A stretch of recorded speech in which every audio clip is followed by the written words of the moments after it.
Welcome back to the Training Babble podcast. I'm your host, Dave Schell, and today we are going to talk about sports nutrition for women with sports dietitian Kristen Arnold. Kristen, thanks for joining me. Yes, thanks so much, Dave. I'm excited to be here. So I reached out. I coach quite a few females, and I know I've tried to keep up with what the latest literature is on the differences between men and women when it comes to nutrition and nutritional needs. And you recently released a course, Sports Nutrition for Women. And so I thought this would be a great opportunity to talk about what's new and then really dive into, I think, specifically menopause and how women, as they approach menopause and are in menopause, like how things change. So for people that maybe don't know you, could you just give us a little bit more background about yourself and tell us what you do? Yeah. So I am a registered dietitian by trade. I went to The Ohio State University. I also have a master's of science in nutrition, human nutrition, and I have my sports dietetics credential. So I call myself a sports dietitian. I also coach cycling with a company called Source Endurance, athletes one-on-one, and for things like junior development camps. And then in the last 2 years, I became the Women's Development Road Director for USA Cycling. So I am a team director for the women's road programs with USA Cycling, primarily working in Europe with Team USA.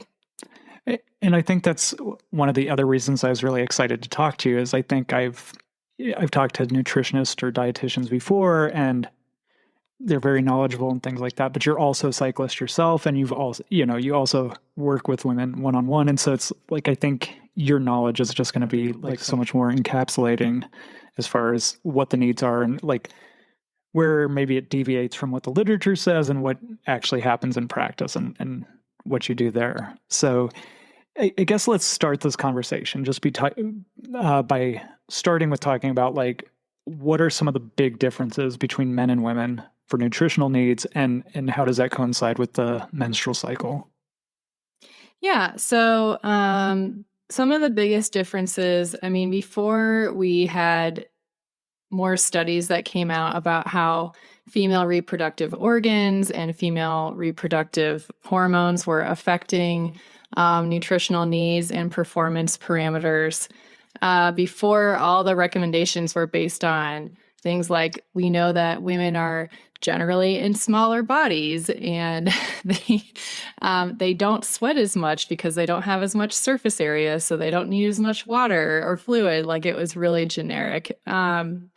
So in the last 20 years, I'm probably going to get this number wrong, but there's something like 800 studies that have been conducted specifically on women athletes or active women with regards to sports nutrition and the menstrual cycle and female reproductive organs.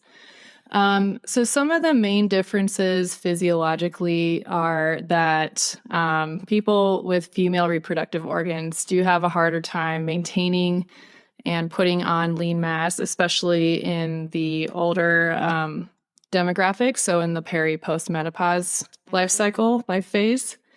And that female athletes also, specific to endurance activities, burn a higher proportion of fat to carbs at any intensity. So zone 2, we burn a higher proportion of fat to carbs compared to males. So that's real, and I'm going to try not to like go off on too many tangents, but that's super interesting to me. I was just talking to an athlete about that today, and we were talking about, I guess it's over the last like 5 years or so, there's been all this stuff coming about pushing higher carb intake, right? And 60 to 90, and now people are doing 100 and 120. And we were like, she tried it for a bit and like she'd get GI distress. And so we were talking today. I'm like, well, if 60 is working for you, like stick with 60. And so it's interesting to think that if they're burning a higher proportion of fat at all intensities, then that kind of goes in line with that. So what's been your experience with the like carb intake recommendations for women? Mm-hmm. Yeah. There was a position paper that came out 2 years ago by the International Society of Sports Nutrition And that's been a really helpful resource to me. It's a position paper, so it takes into account like a body of literature and experts look over it. But it's really nice for practitioners and for athletes because it kind of summarizes all of the information that we want to know and like practical recommendations. And so in that paper, they did talk about studies that have been conducted on the amount of carbohydrates that female athletes can take in. Generally, there is a cap at about 60 grams an hour. So personally, I think that part of that might be that there's just not been enough studies done on female athletes. Like we thought, 20 years ago, athletes couldn't metabolize more than 30 grams an hour, right? Like the recommendation was 30 to 45 grams an hour, even for long duration, high intensity exercise. And now we know it's that people can metabolize and absorb and digest up to 120 grams. So I think the research is a bit behind. But right now what we know is that based on the literature, 60 grams is about the upper level of tolerance for most female athletes. Okay. And I promise I won't harp on this too much, but I'm just like super curious. This is something I've wondered about, like in my experience in coaching athletes, male athletes too. It seems like lower power athletes, like I know the studies say like body size doesn't matter, but in my experience, it seems like lower power athletes might have more trouble taking on higher carbs. And what I mean by that is, if let's say their threshold is 220 and they're racing at like 200 or 210, it seems like they have trouble taking on 350, 400 grams of carbs or calories per carbs per hour. Man, I can't talk. So is there anything, like, do you know of any studies that kind of address that as far as like power output in relation to carb intake? It's more about the tolerance and the gut training that the athlete goes through than it is about the power output. But what I can tell you is a lot of recommendations, so like daily carbohydrate needs or daily protein needs, are based on body weight. It's a gram per kilogram body weight equation. And so if the interesting thing is the standard recommendations for during exercise are actually not based on body size. They're just a generic amount of grams. But if you think about it, so let's say somebody has a threshold of 220 watts, but they might be 100, 125 pounds. The person in a smaller body like that, they're just going to have less surface area in their intestines to actually absorb and digest nutrients, where somebody in a bigger body is going to have a larger colon. So it could have to do more with like the body size than the power output. But also something to keep in mind is like training level and focus on that. So people that potentially have higher wattages are training more consistently, and they are supporting their bodies to maintain that training. And so they may be able to tolerate. But as far as I'm aware, I actually have not seen any studies that look at like power output to amount of carbs they could tolerate. Got it. Okay. I guess there's a perfect example of causation and correlation, huh? So getting back to the differences between male and female athletes, you said carbs is one of the things that it looks like there might be an upper limit there for female athletes as far as the current evidence. What are some of the other differences? Some of the other differences include the potential benefit of focusing on nutrition throughout the menstrual cycle. So where male athletes, they have more fluctuation in their hormones throughout the day. Female athletes have bigger fluctuations throughout the month, right? So a typical menstrual cycle is around 28 days. And I'll say, first of all, not all athletes will notice a difference when they're making these changes or implementing these strategies within their performance or health context, but other athletes, it's a huge boost in their like overall quality of life. and their performance. And some of the typical recommendations with regards to optimizing nutrition throughout the menstrual cycle include making sure that heat management is emphasized and prioritized in the 10 to 14 days before someone starts their period. So that's especially relevant right now in the summertime. And in the springtime, when people are not necessarily acclimated, your core body temperature goes up in the premenstrual phase. So your ability to tolerate heat goes down. Also, other factors such as your plasma volume goes down. So focusing on good hydration practices and also making sure that you are fueling well before and during exercise are going to be even more helpful in that phase than potentially the other phases. Like you may be able to get away with not fueling well or hydrating well the first 10 to 14 days, but if you try to do that in the last the 10 to 14 days before your period starts again, you might notice positive effects. Okay. And so I feel like a lot of what I know came from Stacy Sims' book, Roar. And I've seen some studies like on mysportscience.com or .org. And they looked at all the different studies, and like the takeaway from that I got was that yes, there can be, but like it varies for everybody. And I think you started off by saying that it's like we can't just look at this one thing. It's a bell curve, but some people are going to be on the left side and some people are going to be on the right side. And so, what would you recommend for women as they're starting to make adjustments? Like, is there something where they should start with? I mean, you just kind of said like making sure you're fueling before and after, kind of in those 10 to 14 days leading up to your period, and then really focusing on hydration as well. Is there anything else they should keep a lookout for?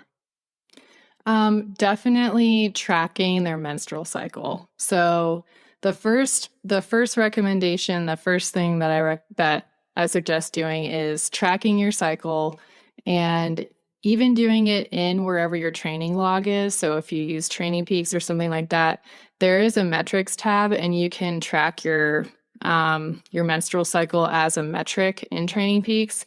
And depending on your coach or how data-driven, nerdy you are, you can actually create graphs in WKO5 software that look at performance related to where you are in your menstrual cycle. So keeping track of those metrics, like how you're feeling, where your energy levels are at, what your perceived exertion was during training or competition, those are all step number one to discovering like how this fluctuates for you throughout the month. And then potentially implementing some of the evidence-based strategies to optimize performance within the context of the female reproductive organ hormones. Awesome. And so then I guess the last thing that, or maybe not the last thing, but I think protein is a big question I have, or big question I have based on that book. I think she gave some recommendations for women, and to me, the amounts seem crazy because I think it's like 2 grams per pound of body weight or something like that. And is that still the thinking, or was that a typo? I'm super curious about that. Yeah, I would also like to know if it was real or a typo. So standard recommendations now, according to that ISSN paper, and then also other literature I've looked at, is 1.4 to 2.2 grams of protein per kilogram body weight. That makes more sense to me. Yeah, I remember that too. She did come out with an updated copy, which I actually have, but okay. I have not lived through it yet. Yeah. And so I'm curious to see how the protein recommendations have changed. But those were pretty intense. They do go up for peri and postmenopausal women. The recommendation there now is 1.6 to 2.2 grams of protein per kilogram body weight, because peri and postmenopausal women will have a harder time maintaining and putting on lean mass. But it's still, 1.4 to 2. Okay. most athletes. So I think that's a good segue, unless are there any other things you wanted to highlight as far as the differences between men and women? No, it just the standard recommendations for protein are the same for men and women, but I would say it's arguably more important for women to meet their protein needs because of that lean body mass factor. Okay. And so how do those recommendations change when a woman starts to enter perimenopause? And I guess let's first start by like defining what is that and when does it occur? How long does it last? Things along those lines. Mm-hmm. So, perimenopause is loosely defined as when a woman's periods start to become irregular or missed. So, the length between menstruation may be longer or shorter or irregular. And it can be anywhere from like 6 months to like 10 years. That's somebody's in perimenopause. And then menopause is defined as the point in time when a woman has not had a menstrual cycle in 12 months. So it's been 12 months since they had a period, and that's where menopause is. And then the moment they hit menopause, that's when they become postmenopausal. Oh, okay. Interesting. And what ages does that typically occur at? Typically, it's like late 30s to early mid 40s. And I'm actually forgetting, there is a definition for like early menopause. And I think it's early 30s is when you would be considered to be early menopause. Okay.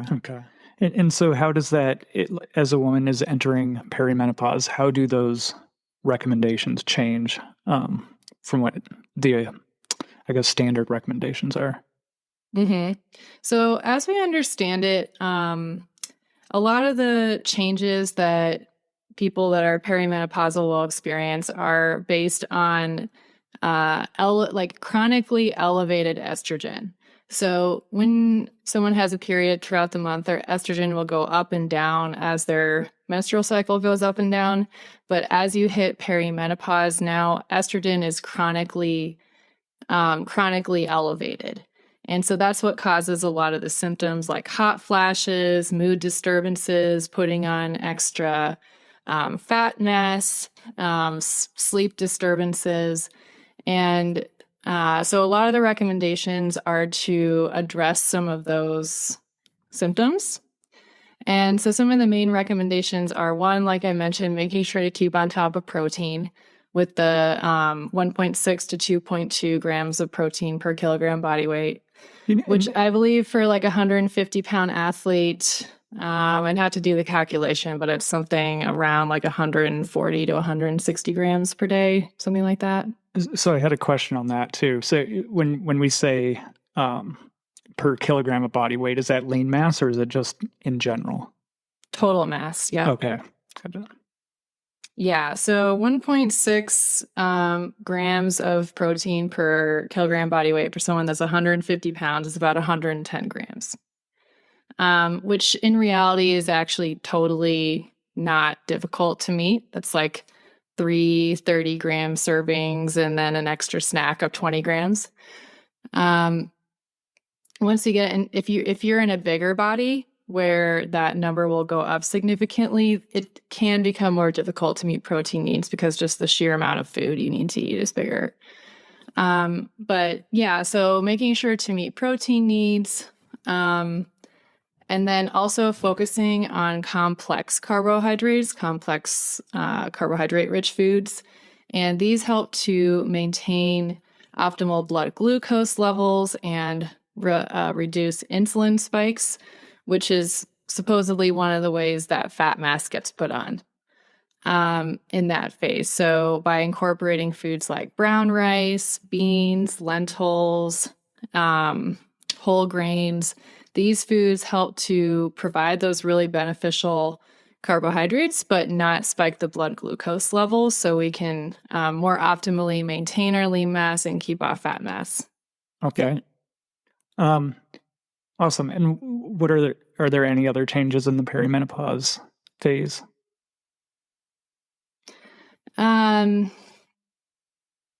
Yes, but it's more person specific as far Okay, as how they got it. experience, what kind of symptoms they have.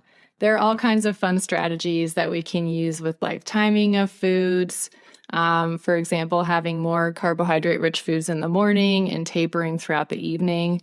There's some studies showing that insulin sensitivity is higher in the morning, meaning more of the carbs that we eat will go towards like glycogen storage and activity for the day. Where if we have that same amount of carbohydrate rich foods in the evening, they'll go towards fat retention. Um, yeah, timing of nutrients is really important. And incorporating anti-inflammatory foods as well. So one of the other factors with peri and postmenopause is estrogen is protective of bone density. And so in postmenopause, when we have then our estrogen, so it's chronically elevated during perimenopause, but then when we get into postmenopause, it's flatlining, right? And at that point, it's really important for women to engage in strategies that optimize their bone density. And so incorporating like calcium-rich foods like dairy or small fish that contain bones in them, engaging in strength training and heavy lifting exercises or plyometrics. Those strategies are really helpful to make sure that women are maintaining and optimizing their bone density. And so you had mentioned the lower glycemic foods or complex carbs. And so is there any effect on performance when you're entering perimenopause? Like more reliance on exogenous carbohydrates or anything along those lines? That's a great question. A lot of the studies look more at some of the outside factors that may affect performance, such as like a loss of the lean mass and a gain of the fat mass, than they do like the actual performance parameters. And there's also other factors such as like sleep disturbances, right? So one thing I've heard from the women that I work with in that age demographic is they're not recovering well. And is that because of the hormones, or is that because there's all these other factors that is affecting their ability to recover? So, like I said, such as the sleep disturbances, overall like mood and quality of life goes down, which can decrease motivation in training, things like that. Okay. And so then how do things change as we start to move into, and I guess maybe this sounds like a dumb question, but is menopause just kind of like a defined moment and then then you're postmenopause? So it's not really a phase? Okay. And so how do things change postmenopause? So in postmenopause, anecdotally, I will say that I've worked with quite a few athletes that will see performance losses in perimenopause, but then they'll actually see like a boost again in postmenopause. And again, we're not totally clear on what the contributing factors are to that. I think it's a number of things and it depends on the athlete, but definitely their ability to keep off fat mass in postmenopause is much more successful than if the woman is perimenopause. So some performance boosts there. And again, I think it's just like its overall quality of life goes up too, because you're not dealing with that higher estrogen levels that's affecting other factors. Okay. And so what advice would you have for a coach like myself who's working with women in these demographics and just women in general? Like how can we educate ourselves better beside, I know I can take your course, which I probably will. And then Great. Like what are some other resources that you have and like how do we address this with our athletes and like things to look out for, things along those lines? I definitely would recommend keeping in close touch with the athletes and making the training plan pretty flexible. I love that. I love that so much. Yeah. So like if you have, a traditionally a traditional progression of training where you're doing 3 or 4 weeks on, 1 week off, that might need to be like totally thrown out the window. Yeah. They might have a day where they feel absolutely amazing, but they have a rest day that day. And they have another day where they're supposed to do a 4-hour long ride, but they feel totally terrible. And so optimizing the times when the athlete feels good and then taking recovery when it's needed. Yeah. So and some of the athletes that I've worked with in this phase, even just a short text or looking in comments, I won't even have them rest until they tell me they need it, because it's not so long that they're not optimizing their training.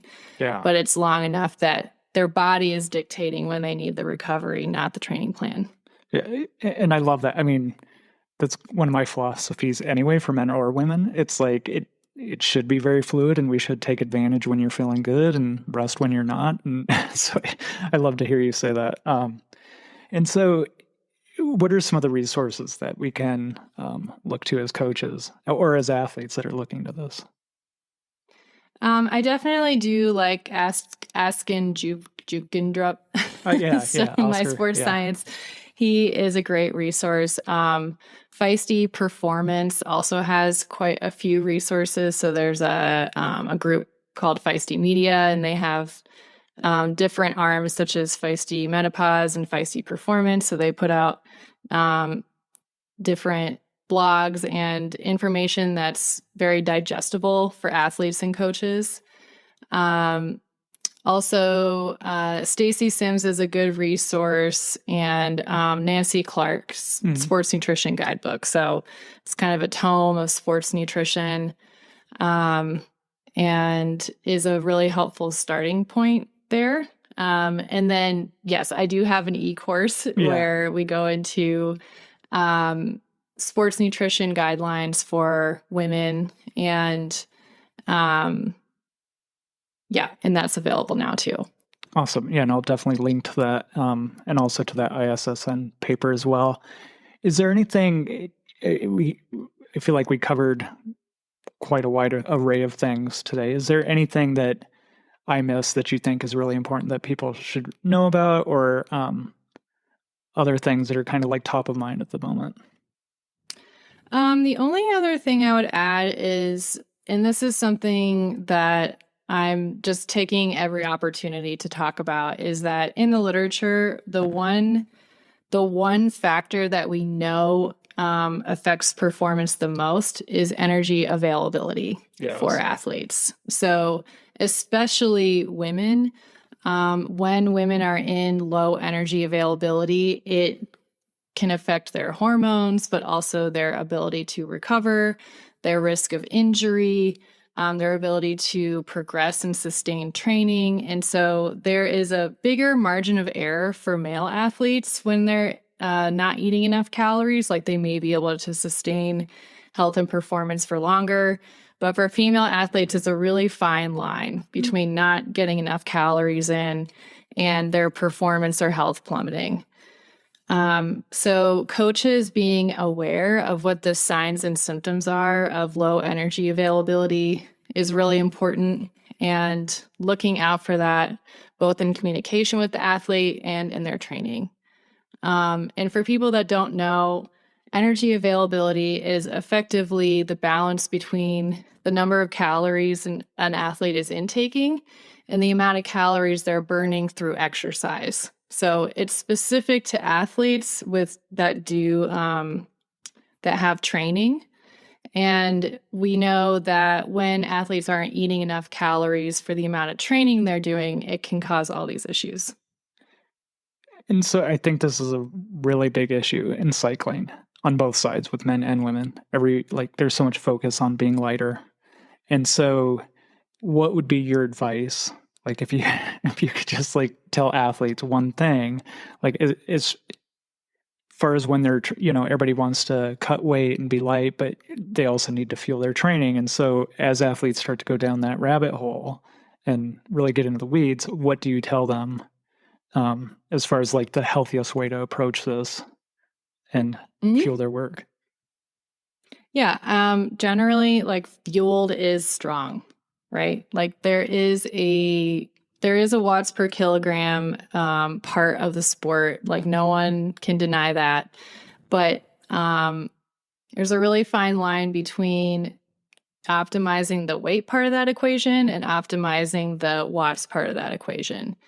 And so generally speaking, we know that fueled athletes will be able to sustain training longer and you'll actually progress up in your training. Like that's what I see in a lot of athletes. And I'll say too that yes, there's plenty of athletes that intentionally cut calories, but I've worked with more athletes that are doing it unintentionally and they're just not aware of how many calories they need to intake. So working with a professional and like a registered dietitian or a qualified nutritionist to know at least what that looks like for them can be really helpful so they can have a gauge there.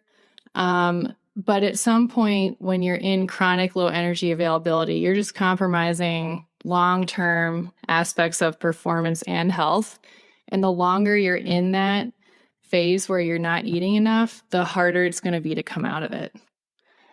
And so what's one of the biggest kind of telltale signs that a woman or female is in that low energy availability? It's usually a combination of factors.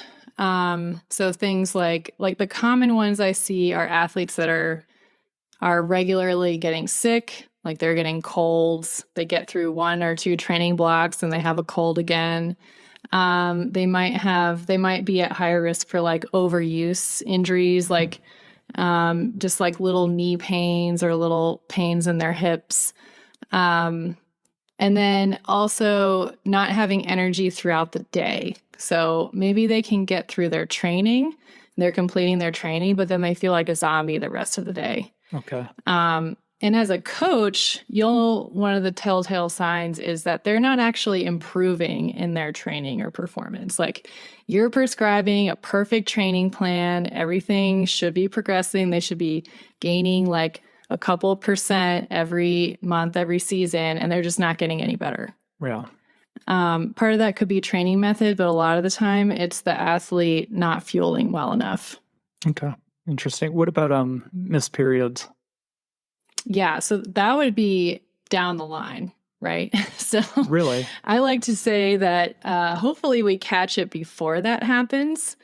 Like losing a period or skipping a period is in my opinion like further down the line of chronic low energy availability. By the time that's happening now, like, okay, we definitely need to address this. Interesting. Okay.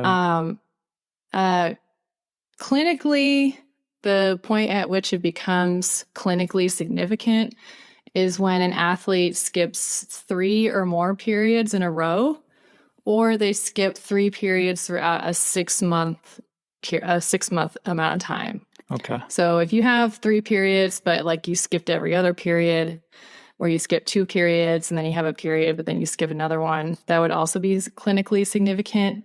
But yes, those can also be signs of chronic low energy availability. Okay. Very good to know. Awesome. Well, thank you very much. Where can people find you? My website is sportsnutritionforwomen.com. And on there, you can find links to services and also the e-course that we put out. Or if you just have questions, I like to make myself available as a resource to the cycling community.